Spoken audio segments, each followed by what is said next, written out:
Kale tukwaniriza ku Salt TV program omunyo ku macha enkyalero era tukulisayo mu program Charles James Nkubuge omunyo ku macha the principal nkubuza ku ntwasizo tenyabo erutasebo akedde naffe ku munyo ku macha lwe lunaku olusembayo nga twetekera okugenda mu special Good Friday.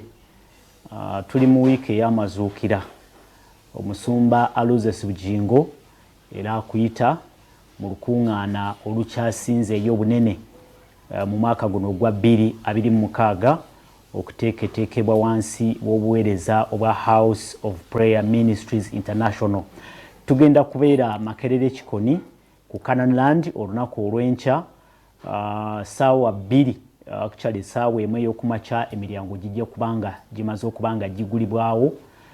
Twegatteko mu kusaba, twegatteko mu kusinza, twegatteko mu lukuŋŋaana luno olujja okubanga lukyusa obulamu bw'abantu. Nze principal nkwaniriza mu program omunyo ku makya tubeera tutaanya ku nsonga ezikwata ku muntu waffe wa bulijjo. Mbadde nzize nga nkugamba nti akaseera ka kweteekateeka tulindirira gavumenti empya oluvannyuma lw'okulonda obukulembeze mu kalulu ka 2026 ababaka aba parliament abakulembeze aba districts oba gavumenti ez'ebitundu bonna bateekateeka okulayira bayingire airface batandike okuweereza bannayuganda naye ekibuuzo kiri nti obuweereza ku luno tunaalabawo enjawulo obuweereza bunaatuuka ku bantu.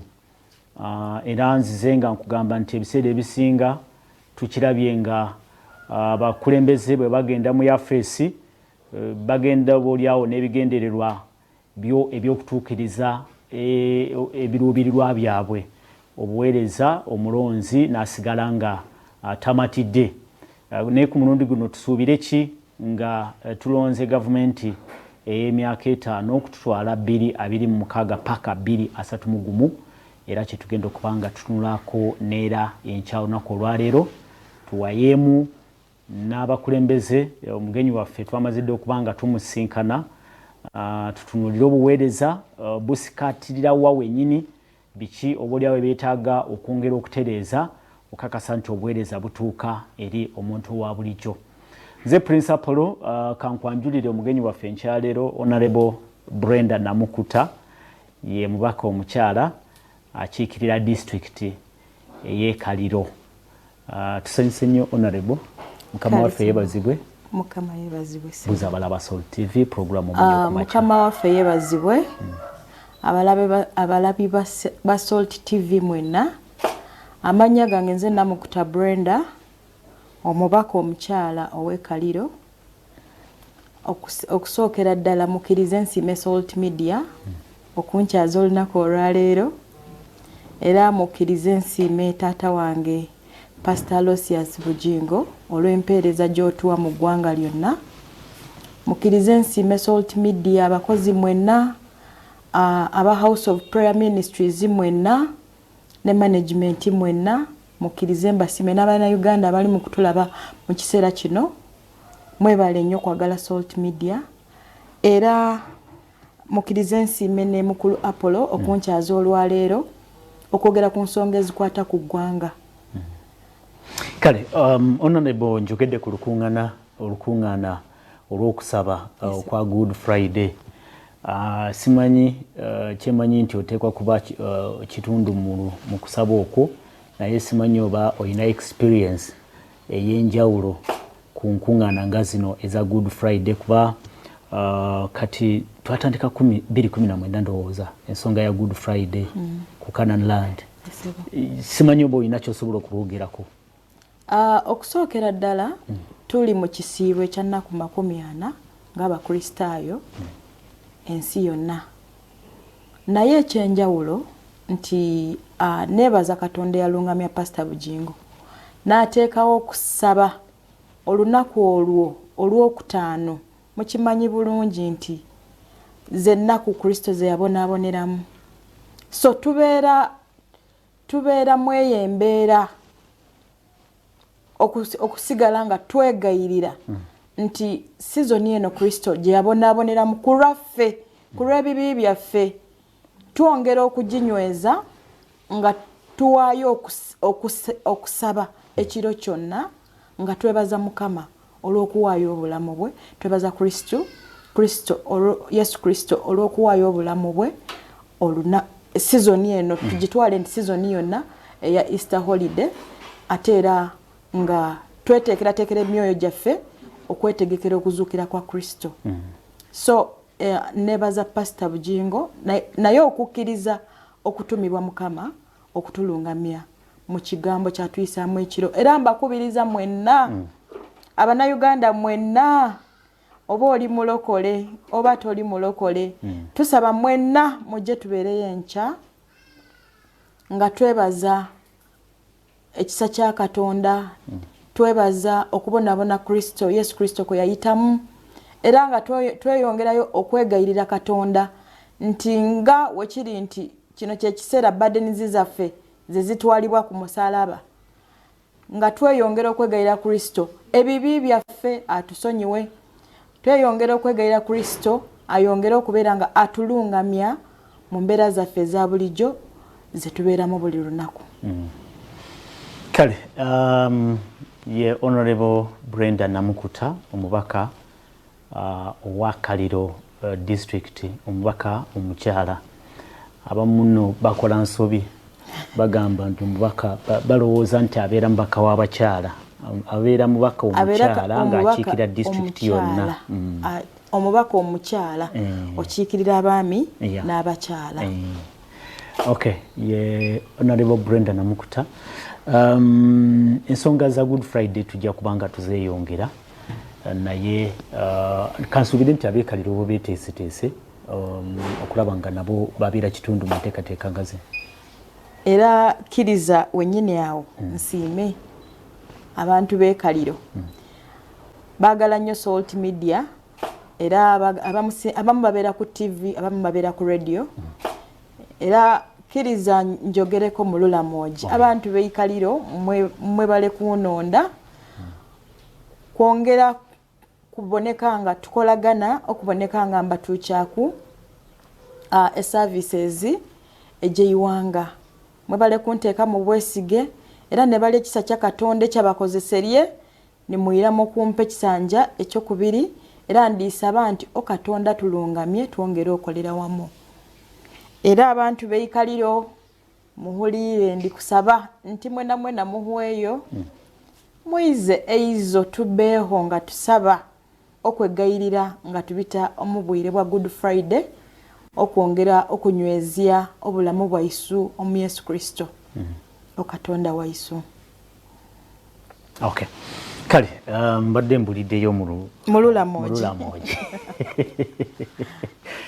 Kale, Honorable tukuyozayoza ndowooza twafunako omukisa oguwayamu ku Canaan Land ng'oza otukyalira mu kukwebaza, ndowooza yali Thanksgiving? Yali Thanksgiving. Yeah. Twongera okuyozayoza okuwangula akalulu. Naawe tekaali kangu ng'ebitundu ebirala bwe tulaba? Era akalulu ko kabeera kalulu. Era olaba ne mu church elections ezibadde akalulu at all levels. Akalulu kabeera kalulu. Wabula mu byonna twebaza ekisa kya Katonda ekitulungamiza nekirungamya n'abantu okutuzaamu obwesige.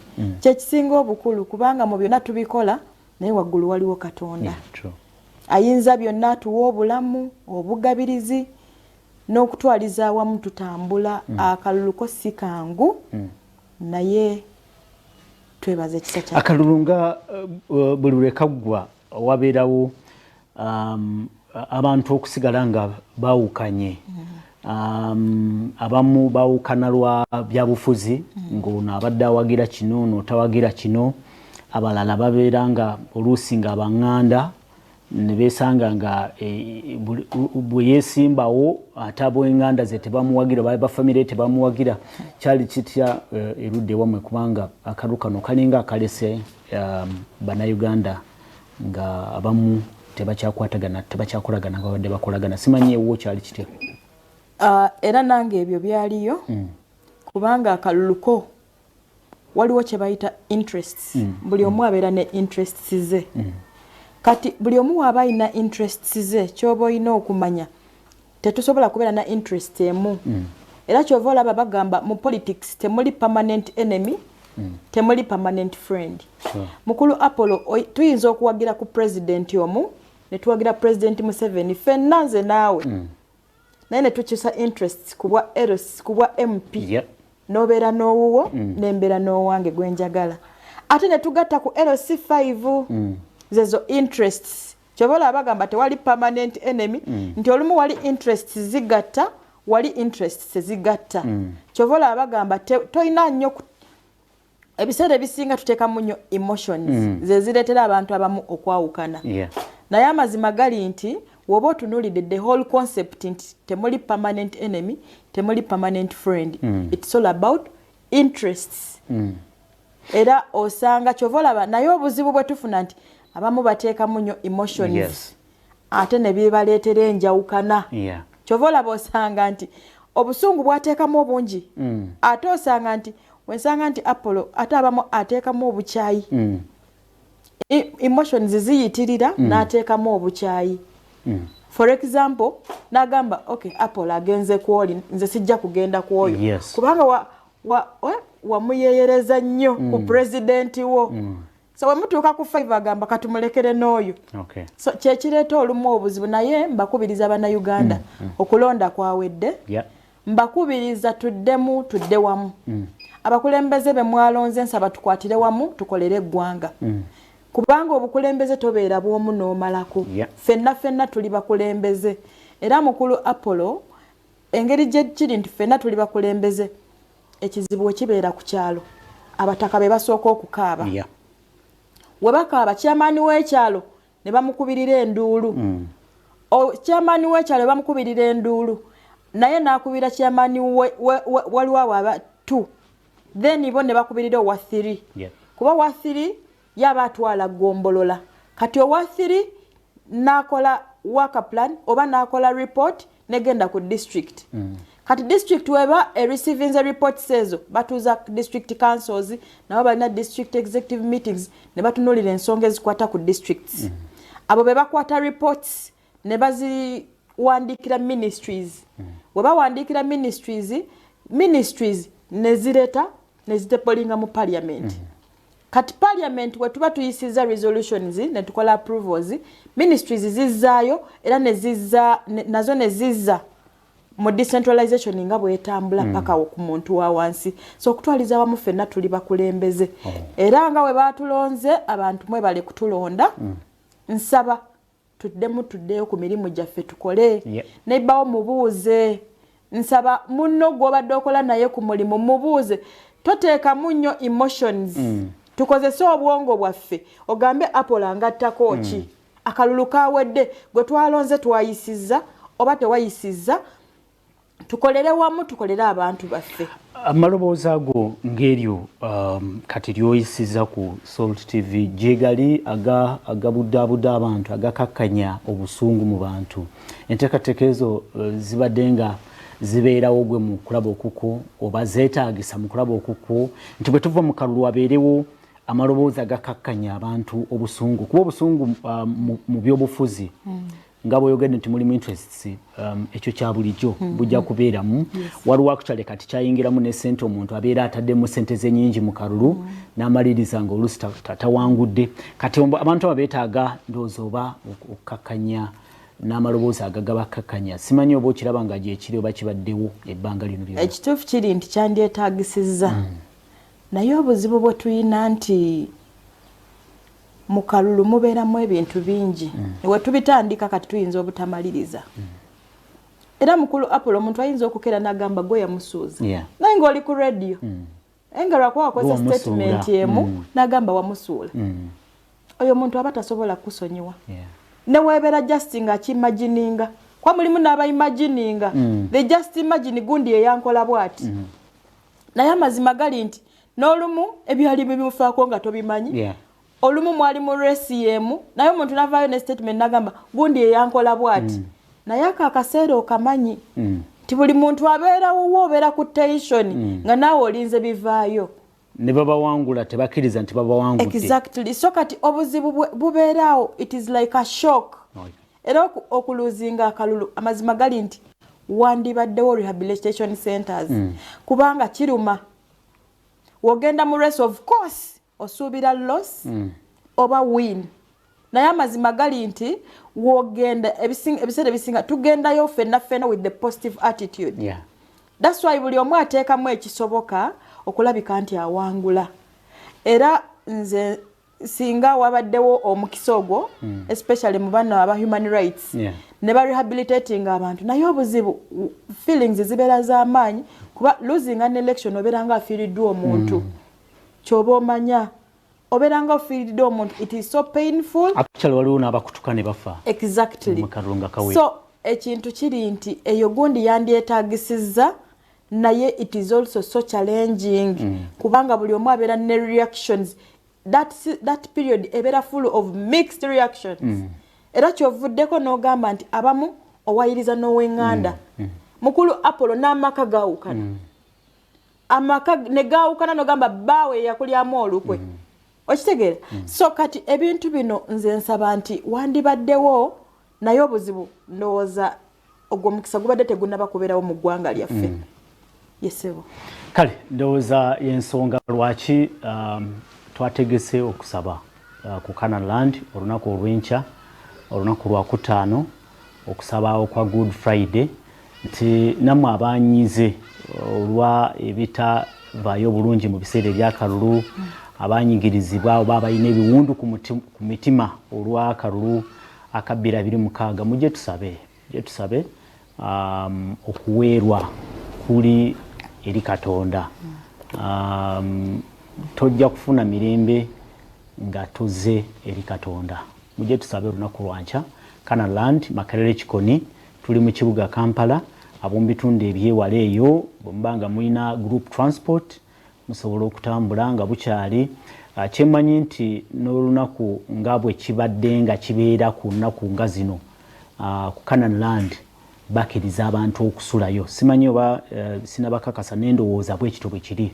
Ne bwe mbeera nga muze olunaku olwaleero ne mutuuka mu kibuga Kampala nga buzibye musobola okujja Canaanland ne musaba nga ne musula nga musaba nga mulindirira lunaku olw'enkya olwa Good Friday nga tuyingira season eya amazuukira ga Mukama waffe Yesu Kristo. Bayise ate ne Pastor Rosias Bujingo naye abayise mu kusaba kolunaku olwaleero. Nze Prince Apollo tuli ne Honorable Brenda Namukuta omubaka omukyala owa district y'e Kaliro. Twogera ku biriwo mu kiseera kino kati katuyingire ddala ebyobufuzi era yabadde amaze okuyingira ebyobufuzi bw'ayogedde ku ensonga nga bwe zitambula okuva ku bakulembeze abaleve ya wansi ne zigenda mpola mpola paka ku leve ya waggulu ya Parliament. Abayiseemu twongera obayozayoza naye era ffe ng'abantu aba bulijjo kye twagala bwe buweereza.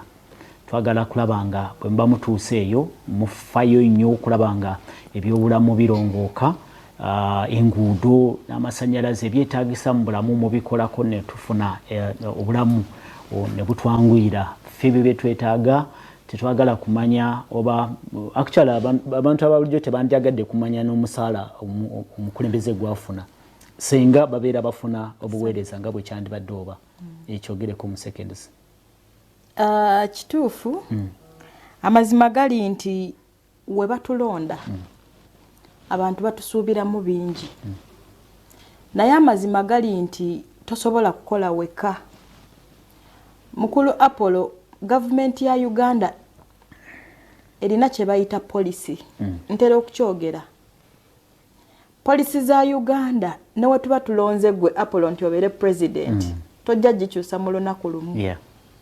Era mu bumpimpi kye bayita bureaucracy system gye tutambuliramu tosobola gimenyawo olunaku lumu. Era kyova olaba nti ne wabanga mulinayo akawayiro ke mwetaaga mu mawulire okukyuka walabye bino ebyabayimbi nti balina akawayiro copyright ke bayagadde okukyusa naye olabye emitendera gye kayisemu nti twayisiza mu parliament naye president anabakwasa entimba atera wamala okwasentinga kalina okudda. Yeah. Ne minister from your regulations. Exactly. Wachaliyo. So ne gazette naye ekyaliyo. Exactly. So procedure oba gye bayita bureaucracy. Emitendera ebintu bye biyitamu okubeera nga bituuka ku muntu wa wansi. Of course mu gaps ezo osanga nga ze zireeta olumuddile or no delivery. Togere ku gaps ezo yogeddeko. Emiwaatwa obuweereza obuulyawo ebireetera obuweereza obutatuuka ku bantu. Ojja kubanga otuwanga ebyokulabirako okusinziira mu disitulikiti gy'okiikirira. Okusoomozebwa kwe basanga mu buweereza. Emiwaatwa egyo giriwa era ku mulundi guno gye tusuubira nti mmwe be tulonze gye mugenda okusaako esiira okulabika nga mugizibikira obuweereza bw'olyawo bweyongere okutuuka eri abantu. Nga bwe ngambye nti ekisinga obukulu, for instance ngenda kutandika ne health sector. Wotunulira health sector yaffe nze nina 15 sub counties ekaliro. Okay. Naye 15 sub counties wotunulira policy ya Ministry of Health buli sub county eri entitled to a health center 3. Naye sub counties zitalina wadde 2 health center 2.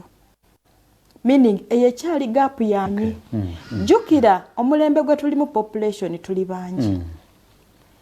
Ekyo ekintu woba otunuulidde takweteekako nti gwe MP ogenda kikola mu lunaku lumu gwe LC5. Eyo policy eri ku ministry. Yes. Weba eri ku ministry, meaning president agimanyiko, central government ekimanyiko, it is a policy. Wabula wotunuulira funding gaps eziri mu ggwanga. Okusinziira katugeze we twali mu COVID yaleeta obuzibu bw'amaanyi. COVID yaleeta obuzibu bw'amaanyi era fundings ezimu ne zisalibwako mu ministries ez'enjawulo. Tufeesinze challenge y'amaanyi emyaka egiwedde, emyaka 5 gye tulimu kati gye tumaliriza. COVID yatukosa nnyo.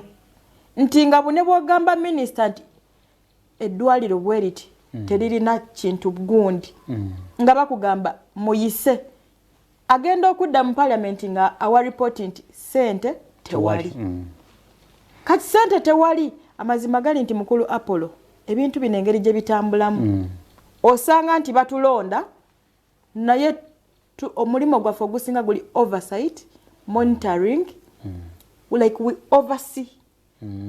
Kyoyogeddeko kiri nti already policies weziri okuzikyusa ate nakyo obaolyawo olumu kitwala ebbanga. Naye wetwogera ku nsonga y'essente, jjukira abantu mu awansi yatunuulira ssente oluguudo genda okozese ssente zo si bwe kiri. Amazima gali nti President Museveni ye president w'eggwanga lino era ye president omulonde era tumuyogayoga. Naye ye wabanga naye takwata sente n'agamba nti mukole olwo oluguudo.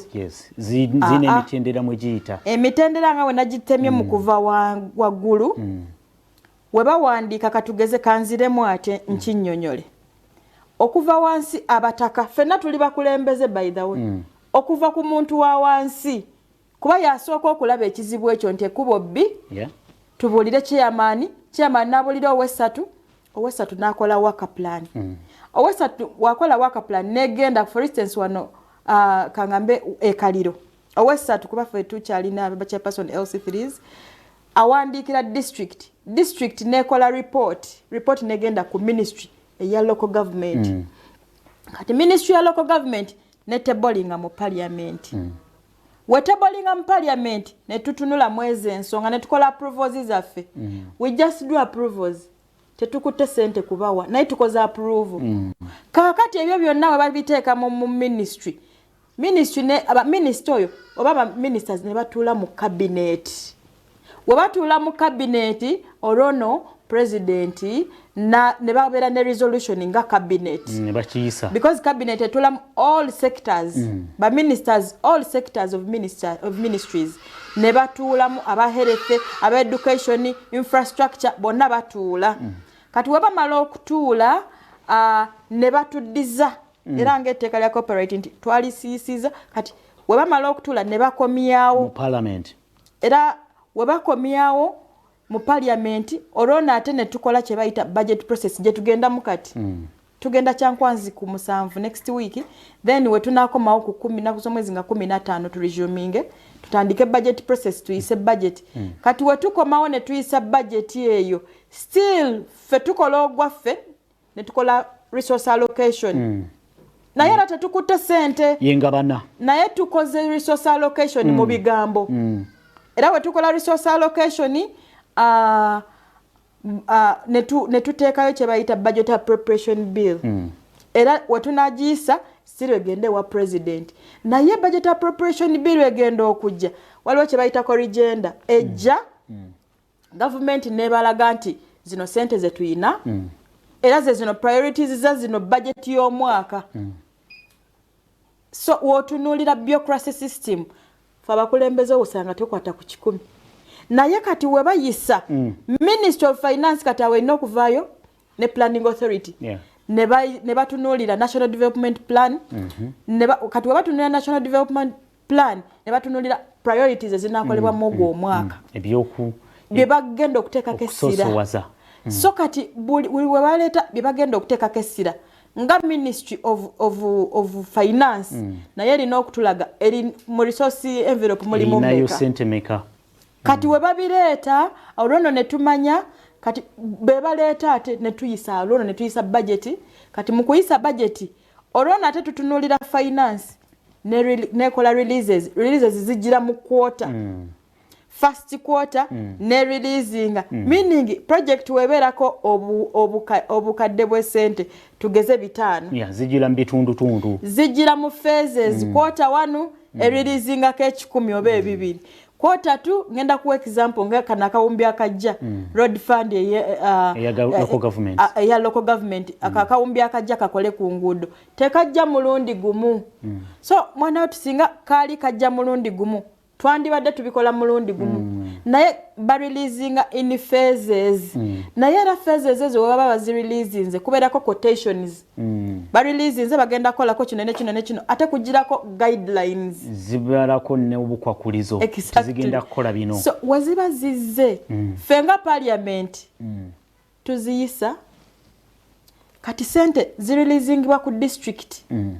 kati chairman ngenda ku example ye kaliro wetufuna buwumbi 47 bwe babadde bafuna kati obuwumbi 47 district yetematema sinze Brenda MP district yetuula ne council bakao batuula era kino ekintu kakati woba otunuulidde nti fata abakulembeze tuyisa era n'abakansalazi olaba bayisa buyisa naye kati akwatira ddala ku sente beba kulembeze ku district beba civil servants si bakulembeze nti bakulembeze mu political gundi sector kati now we go back to the civil servants waliyo bakao kati kao budget ya buwumbi 47 yatuula ne bagitematema kakati we bagitematema ne baleetera ba councillors kati ba councillors we batema kati olwono ne zikirira ku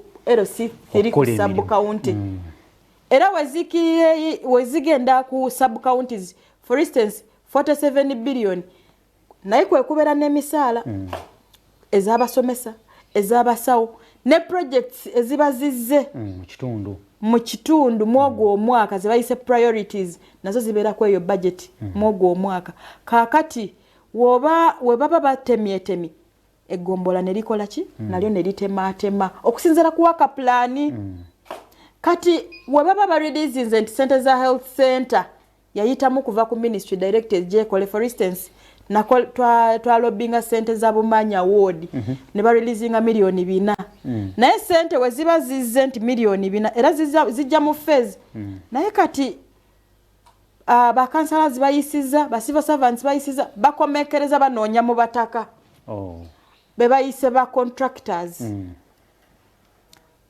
be batwala ezo ze bayita tenders abagenda okukola emirimu beba abakola the real groundwork now sente weziba ziririzingiddwa oyo yakwata sente nakola eyo project kati omukulembeze agiramuwa omulimo gwaffe omukulu baguyita monitoring and evaluation awe tugiramu nti kansala olina okutwala obuvunanyizibwa mwerenga mulondoola sente ze baateekawo zikola ogwo omulimo so woba otunuulidde aspect ya sente ngezezaako okusamarizinga gaps eziri mu sectors so abakulembeze bano abalonde obuvunanyizibwa bwabwe nga bwoki nga bwolambuludde obuvunanyizibwa bwabwe obusinga bwakulondoola ensimbi oba ebikoleddwa bwebanga bya mutindo bijja mu ekyo kyennyini kibayita value for money.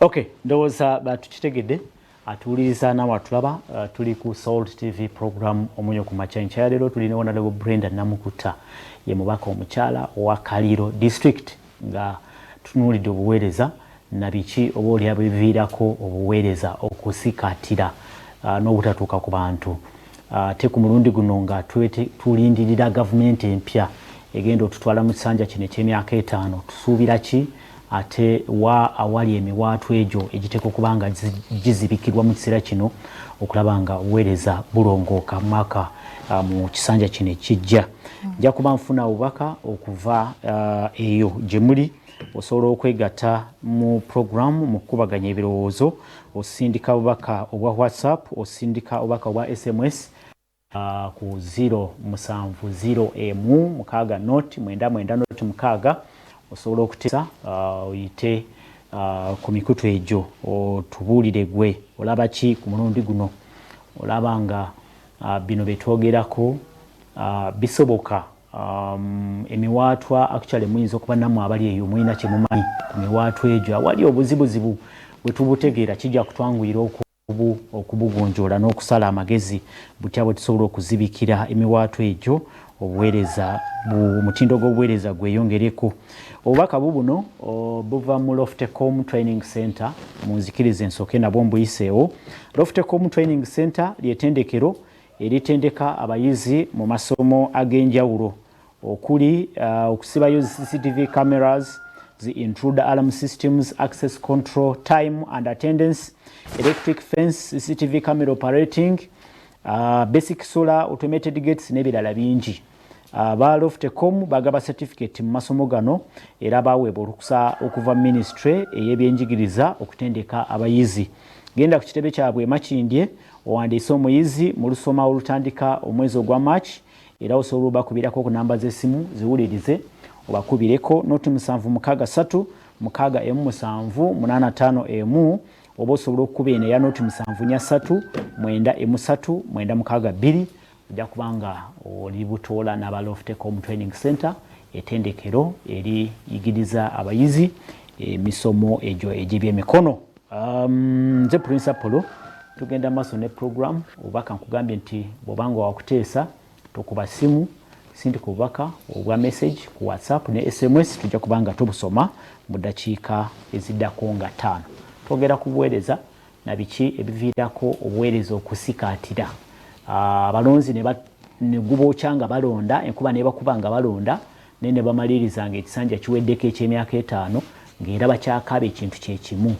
Twogera ku obuweereza nga ebyobulamu ebyobujjanjabi bye bisinga okutawaanya abantu baffe eyo banywa amazzi amakyafu banywa n'ente n'ebisolo. Obuweereza nga enguudo embi mu bitundu okusingira ddala ebyebyalo eyo enguudo mbi abantu baagala kutambuza ebirime byabwe okutuuka mu butale n'enguudo mbi. Nabadde waffe eyisingiro gyenva n'era enguudo mbi enguudo zino eza mwasanjala zo eziri tuziraba naye bw'ogendako mu bitundu ebyebyalo enguudo mbi nnyo. Tusaba abakulembeze kati ku mulundi guno wabeewo ekyenjawulo kye tulaba. Honorable twagala kulaba nga waliwo ekyenjawulo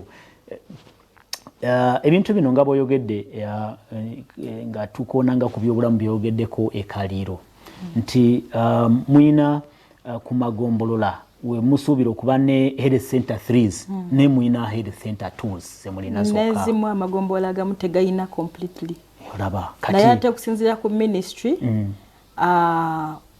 police weeri naye kyetulina ng'eggwanga ekizibu ekinene underfunding ye gaapu esinga okubeera ennene nti zonna actually in the country we have what they call competing priorities competing priorities kiri kyetaagisa naye byonna tebajja bikola mulundi gumu ndowooza kyekireeta n'embalirira eno gye mugenda okubanga mubaga nti mutegere priorities kati ensimbi zino enyingi tuzali ziteeka wano naye ekizzaamu amaanyi ndowooza kyekya President Yoweri Museveni mu kalulu kano campaign eziwedde n'alabye nga buli gye yayise simanyi wamwe naye yakikoze ng'agamba nti amalwaliro gano health center 2 tujja zisuumuusa tuziteeke ku health center 3 ezibadde 3 tuziteeke ku 4 ndowooza oba oliawo wajja kubaawo waliwo essuubi awo ekyo olwedde kibaddewo kubanga buli sub-county weba eri entitled to health center 3 buli constituency eri entitled to health center 4 era upgrades zigenda mu maaso naye kyeŋŋambye tebibeerawo mulundi gumu era wootunuulira ekigambo gaps zezo gaps zetusanga nti ssente tezijja mulundi gumu era kwe kusanga nti abamu ate we ziba zizze n'ezo entono abamu abazifunako access bazigabana kye bayita corruption ekyo kyo tekigenda kidenayinga mu gavumenti mu process eyo so woba otunuulidde nakyo kitu affectinga ekigambo corruption kinene naye ate woba otunuulidde kisobola okuvaawo singa tubeera honest to each other ne tumanya nti lino eddwaliro lino ligenda kuyamba maama wange ow'okukyalo gwe contractor kuba abazibba abasinga babeera ba mu kitundu ekyo kyennyini be bawadde contracts be bawadde tenders be balina bamaama baabwe bagenda okugenda mu malwaliro basange nga tewaliyo ddagala so singa ekintu tutuula n'ogamba maama wange agenda kulwalira awo omwana wange agenda kusomeramu ekyo ekizimbe ne waataabeere mwanawo naye oyinza ogamba omwana wa sengaawo omwana wa mugandawo oba gwe woba tewagenda nti kusomera omwana wa asobola okusomeramu ekyo ekizimbe so kati woba otunuulidde ne kati kangeze ne gundi amakubo gaffe gapu esinga okuba embi naddala Maram Roads kubanza district yange temuli wadde tamaka toyinayo wadde kolansi nina Maram naye gundi gye tulina esinga okuba enzibu nti buli enkuba lwetonya bweti eyonoona amakubo kati ate weba eyonoonya amakubo amazima gali nti olina kulinda bureaucracy olina kulinda emitendera sente mweziteekwa okuyita kuba gogenda mujje mulongoosa amakubo ng'omukulembeze nja kuyita mu kkubo ngambe nti kubo y'abantu byange ngambi ffena tugikozesa n'okubira engineer n'ogamba engineer okimanyi ekkubo okuva wano ne wano wabi nze ntera okukikola kuba nze olina bayitha ekisinga obukulu olina okubeera nga ng'omukulembeze tolina kuteekawo olutalo na civil servant kubanga be bakola implementation be bakola emirimu wansi ku ground era kyova olaba yajja okuleetera okuvuma mu bantu oba yajja okukola kyoyagala so walina okubeerawo kye bayita relationship between gwe political leader ne ba civil servants kubanga for gwaffe gwa kusupervisinga nakubeera nti ne woba bagambako you don't need to be rough okozesa omukono ogw'ekyuma olina kubeera nga mukwatagana mu mirembe mutuuse delivery ku bantu ba wansi era awo kyova olaba kye tuddako nti akulonda we kuba kuwedde tuteeke differences aside tukolere abantu so ensonga eno eya bureaucracy eri mu structure already negwe ng'omukulembeze ob'omubaka olaba nga waliwo engeri gye tusobola okuginyonyogera ne twanguyirwa ndaba nga simanyi anti kuba emitendera mingi kyensookeddeko nti polisi engaggwe mukulu Apollo singa obeera pulezidenti enkya polisi gy'osanzeewo tojja kugimenyawo olw'ensonga ate olina kugiyiga oyinza okulaba nti Kawayiro kayinza kubanga kamukokka akaleeta obuzibu ke mulina okukyusa mu tteeka ensonga zitereere kyova olaba ebiseera ebisinga palamenti erina okutuula okukyusa ezo policies okukyusa kyova olaba bills ez'enjawulo ziba zijja nti n'ebintu ebiriwo ebisinga bitambulira ku guidelines bitambulira ku mateeka kyekizibu kye tufuna nti road woba oyagala ku maintaininga luguudo tuli mu rainy season naye kati kyewuunyisa release ya kwota eyinza kujjanga mu bajja kugamba nti olwedde biri ebirimu kuwaka plani y'omwaka ogwo kino tekiriimu kuliko priorities ndala kuba bukule tugenda kunzika kwota esooka tugenda kuwunzika kwota final quarter tugenda mu final quarter tugenda mu kwota esembayo kuba mu gw'omusanvu no gutandika mu gw'omusanvu gugwa mu gw'omukaaga gutandika mu gw'omusanvu so kati release egenda okujja wano wakati ye final quarter then tutandike kati bajja kugamba nti mu financial yeeno kino tekibaddeemu nga olina okulinda financial yejja jjukira eyo tandika ogw'omusanvu eggwanga lyaffe liringa maka amaka ewuwo mukulu Apollo olina kye bayita competing priorities weetaaga omunyo waliwo ebitalinda weetaaga kiri n'obukulembeze eggwanga lino bwe lityo bwe liri ojja kuba okyatunuulira nti ab'e Kasese enkuba eyeerezzaawo eddwaliro owulire nti ab'e-Budduda egundi egize bweti so mubeeramu n'ezo emergencies so ng'eggwanga tulina okubeera nti ekitegeeza honorable abakulembeze olumumwe ab'ebyobufuzi tubanenyeza bwereere nga system temulina bwe musobola okugibypassinga nga tenga nayo rigid bwetyo sente olumu zizo zigira mu bitundu zigira mu quarters olumu abatulaba kyovolaba ebintu bibeera bwe bityo ndowooza kirungi nnyo kino nakyo kivuddeyo waliwo abantu okwekalakasa nti oluguudo lwaffe muganya oddukola abakulembeze omubaka wuuno tukuyina wano oganya oddukola naye nga omubaka era tolina na buyinza bukola luguudo kati mukulu Apollo abakulembeze bantuusaako ensonga nze ogwange nengukola nempandiikira ministry nentwala ku mitendera wenteekeddwa okutwala era mutulonda to follow up sigenda gamba nti ate ogambe nti tetugenda kukwata nti sente oteekewo naye era abazirina olaba olumu bazikwata bakwata mu nsawo olwa agency nagula transformer n'agiteekawo ng'olaba obulumi bungi gavumenti bakugamba release n'olumu ogwo omwaka ne guggwako naye ng'olaba ekizibu kyongera kukola ki kuli abantu that's why abasinga babeera forced n'okukwata mu nsawo zaabwe ne bakwata ku ekyo ekizibu kati soma obubaka babatuuliriza n'abasuubiza nti nja kuba musoma mu dakiika 5 zizino ziweze era bw'obanga okyali eyo oyagala okuteesa mu programu ndaba tusigaze eddakiika ziringa 10 zokka yita ku noti 7 noti 1 6 noti 9 noti 6 tokuba simu sindika obubaka ku WhatsApp sindika obubaka ku SMS otubuulire gulaba ki mu buweereza wali emiwaatwa gye tusobola okuzibikira ku mulundi guno ekisanja ekijja tulabe nga obuweereza omutindo gulinya obuweereza busobola okuba nga butuuka ku bantu kirungi wona le batugambye nti fena tuli bakulembeze gwomuntu ali eyo wansi wandibanga olina ekizibu kyolaba nenga abawaggulu tebanakitegeera kati kyekiteesabwa emikutu nga gino bw'okyogerako tomanya ojja kulaba nga ate kituuse ekiteeka okuba nga kituuka onagamba nti hayi mwebale atwebaza ndaba ku status ya Masiko Habert 1 kuuli otulaba naffe tukwebaza okuba nti kuuli onagamba nti thanks Mr. Apollo, I'm really pleased with Honorable's breakdown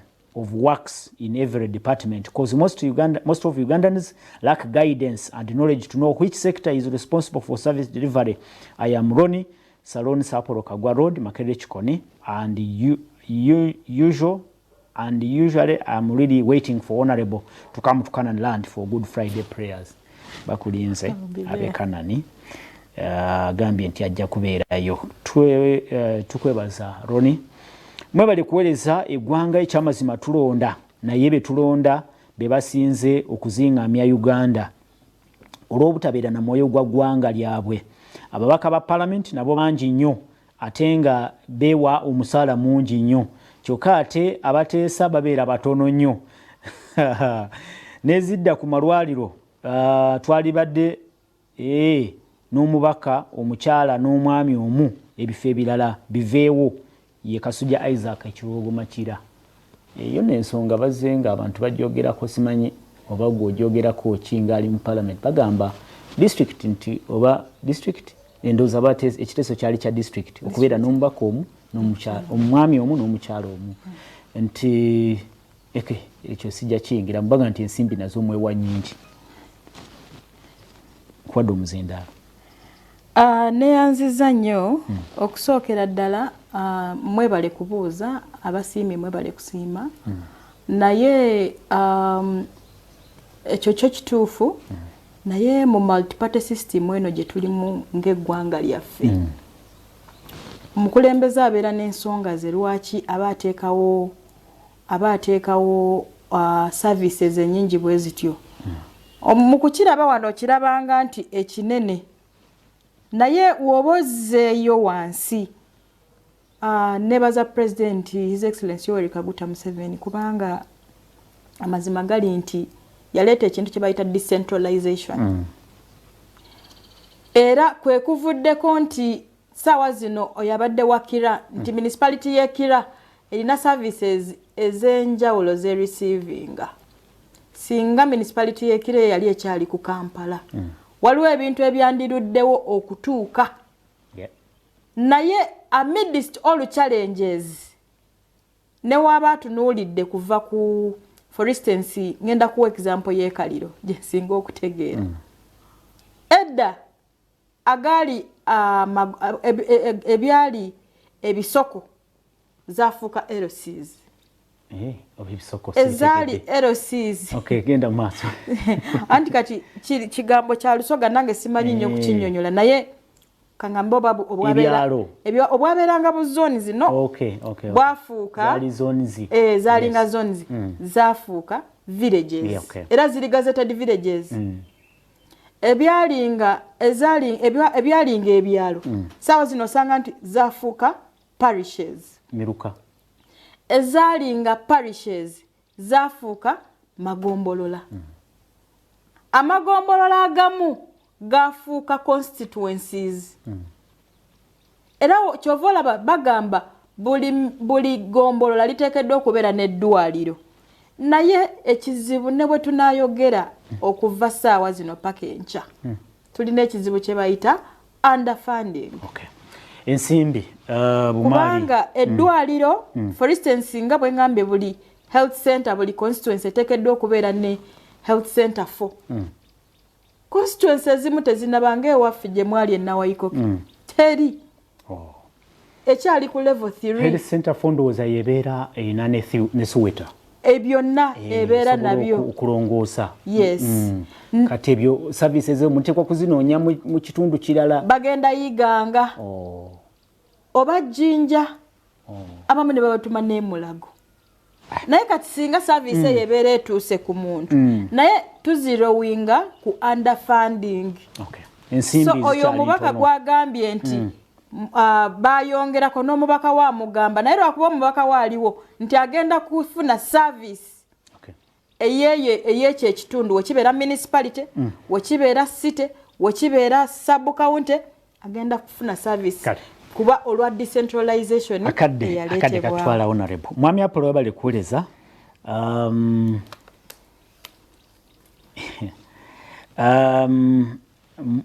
ayogedde kale kankisomenga bakite mwanyoko wange mwagala nnyo naye nze tetulina namukuta tetulina kyakuwa gavumenti etuyambe ekulira abantu beekaliro Iga Jamiru nabeeta mu kibuga Mukono bwe bubaka mwanyoko agambye nti akwagala nnyo kale toyanze nnyo toyanseeke Iga Jamiru erudde eyo alabika yandibanga ava ludde eri kyova olaba agambye nti mwanyinaze oyo. This is Esau from Bulindo, born of Kaliro district, Hi, thank my MP from Kaliro. Thank you for the representation. Wish you well in this new term. Omuwulidde omulonzi Esaawa ali Bulindo naali kuwano kumpi ali mukira ndowooza. Lubega Silas agamba nti eruwemi waafu kiraga lwabenge. Okay. Agamba nti ekiganye services za government obutatuuka mu bantu be bakulembeze betulonda nga tebamanyi buvunanyizibwa bwabwe. Okay. Ndowooza ekyo nakyo kituufu ndowooza tosobola kubanga okibuusa maaso honorable nti tulonda bakulembeze oluusi nga nabo tebamanyi n'ebino byobadde otunyonyola wano nga tebabimanyi n'okubeera nga okola follow up n'okuteekayo reports n'okuwandiika ebbaluwa. Okay. Nsigaze eddakiika eri emu n'ekitundu sirina kyakukola message zibadde zikyajja naye kanziwa honorable owunzike ate okoola abantu okujja mu Good Friday olunaku olw'enkya.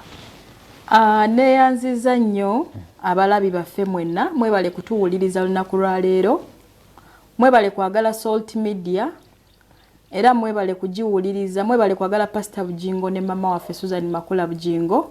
Mama nkutumidde nnyo era tukwagala nnyo. Webale oli mukyala ali ekyokulabirako eri eggwanga lino. Mukyala mwagala nnyo alina kye bayita resilient. Resilience. Mwagala nnyo ne tata waffe tubaagala nnyo mbataddeko essira kubanga beba proprietors ensonga lwaki muli kundaba wano.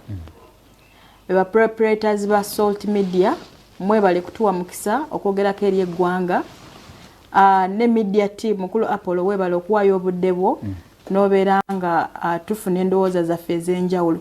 Abatukuweereza messages mwenna mwebale yonna gye muli tubatumiddeko mwebale okusiima n'abatuwabuddemu tubasiima n'ababuuzizza tubasiima.